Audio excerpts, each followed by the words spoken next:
Welcome to Drawliper channel, and in today's video I'm going to show you how to create widget stack in your Samsung phone. Now to create widget stack, at first you have to add a widget on your home screen. Just touch and hold it and then tap on widgets.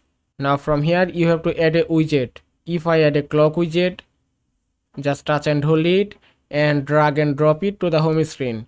And you can see widget has been added successfully. Now if you want to create a multiple widget stack, just touch and hold it and then tap on create stack. Now you can add another widget.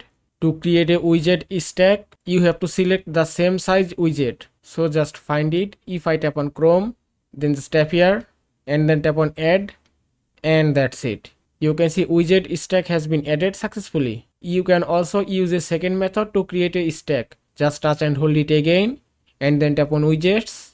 From here find another widget the same size. If I tap on Google and then add this widget, just touch and hold it and drag it to the here, and it's done.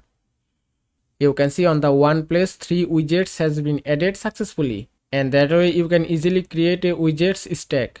Now if you want to add a big size stack, just touch and hold it and then tap on widgets. From here if I add a camera widget, just touch and hold it and drag here and then touch and hold it again, then tap on create stack. Now you have to find the same size widget. If I add this widget, then just tap on add, and that's it. And that is how you can create widget stack in your Samsung phone. I hope this video was helpful. If it was, please give it a thumbs up and don't forget to subscribe.